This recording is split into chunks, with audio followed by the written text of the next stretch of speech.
আদিবাসী লোকসকলে মূল্যৰে ডগৰে ওলাই আহিছে আৰু কৈছে যে আমাৰ গোসাইগাঁও এটা ঐতিহ্যপূৰ্ণ আমাৰ সমষ্টি। এই সমষ্টিত 40 বছৰ কাল আমি মিথিয়াছ টুডু ডাঙৰীয়াক আমি বিধায়ক কৰিছিলোঁ। গতিকে কংগ্ৰেছে ঘোষণা কৰিছে যে এই সমষ্টিটো আদিবাসী লোকসকলৰ কাৰণে এইবাৰ প্ৰাৰ্থী দিব। যদি আদিবাসী এজন যদি প্ৰাৰ্থী দিয়ে তেতিয়াহ'লে আমি আপোনালোকক আদৰণি জনাইছোঁ আৰু সেই আদৰণিৰ প্ৰতি সন্মান জনাই আজি আমি ইয়ালৈ আমি ভোমোৰা বিললৈ অহাৰ লগে লগে কৈছে যে আমিও আপোনালোকৰ কংগ্ৰেছ দলে যি সিদ্ধান্ত লৈছে, যোৱাবাৰ আপোনালোকে মহাযুঁজ কৈছিল, আমি মহাযুঁজত জিকাইছিলোঁ।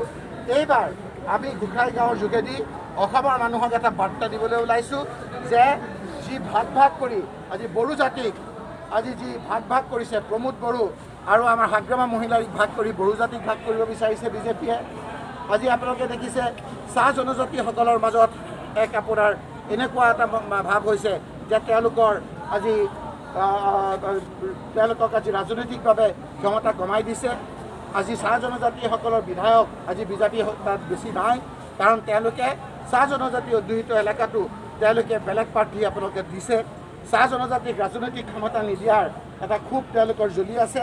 তাৰোপৰি চাহ জনজাতিসকলক জনজাতি মৰ্যাদা দিয়াৰ যি প্ৰতিশ্ৰুতি যোৱাকালি যিটো আজি আমাৰ তেওঁলোকৰ কেন্দ্ৰীয় মন্ত্ৰীয়ে নাকচ কৰিছে, তাৰ কাৰণে আদিবাসীকে প্ৰমুখ কৰি কোচ ৰাজবংশীকে প্ৰমুখ কৰি 6টা জনগোষ্ঠীয়ে আজি তেওঁলোকক বিজেপিৰ বিৰুদ্ধে মাৰ বান্ধি থিয় হ'ব খুজিছে আৰু তাৰ বাৰ্তা আজি গোসাইগাঁৱত দিব বিচাৰিছে। আৰু গোসাইগাঁৱত আজি আপোনালোকে দেখিছে আমি দাবী কৰিছোঁ যে 6 জনগোষ্ঠীক আপোনালোকে বিজেপিৰ প্ৰতিশ্ৰুতি মতে আপোনালোকে জনজাতি ডিক্লেয়াৰ কৰক আৰু এই 6 জনজাতিৰ সৈতে জনজাতি যেতিয়া অসমত হৈ যাব, অসমত তেতিয়া 51তকৈ বেছি % হ'ব।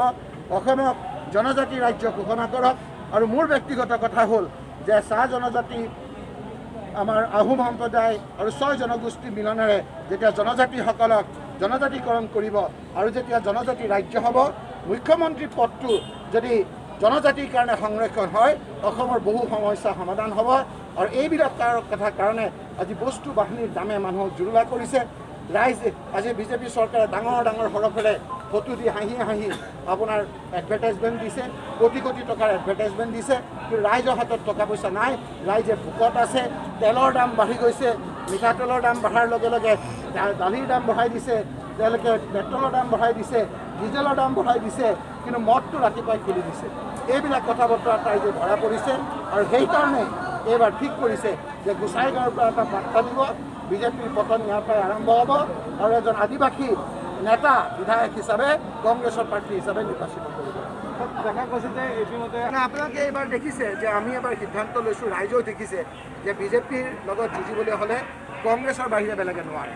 গতিকে কংগ্ৰেছৰ প্ৰাৰ্থী হিচাপে এইবাৰ হাতৰ চিনত ভোট দিয়াৰ কাৰণে ৰাইজে থিৰাং কৰিছে আৰু সেইকাৰণে আজি আপোনালোকে দেখিছে বালাগাঁৱলৈ গৈছোঁ, তাৰ পৰা চাহ জনজাতি লোকসকল ওলাই আহিছে। আপোনালোকে খবৰ কৰক, আজি আমাৰ ইয়াত আহিছোঁ, যিমান আমি চকী দিছোঁ তাতকৈ বহু চকী আৰু বাহিৰৰ পৰা আনিবলগীয়া হৈছে। আমি খালি কোভিড প্ৰট'কল মানি সম্পূৰ্ণ আমাৰ যিটো নিয়ম সেই নিয়মটো মানি আজি সভা হাগ্ৰামা মহিলাই বিজেপিৰ লগত যোগদান কৰা, সেইকাৰণে আমি অকলে ইয়াত খেলাৰ কথা সিদ্ধান্ত লৈছোঁ। সেইকাৰণে আমি কৈছোঁ যে কংগ্ৰেছ দলে নিজৰ শক্তি আছে আৰু ৰাইজেও বিচাৰিছিল। যোৱাবাৰ আমি বহু কথা ৰাইজৰ কথা নুসুধিলোঁ, এইবাৰ ৰাইজেও কৈছে যে আপোনালোকে হাতৰ চিন দিয়ক, আমি হাতৰ চিনত কংগ্ৰেছ প্ৰাৰ্থীক বিজয়ী কৰিম।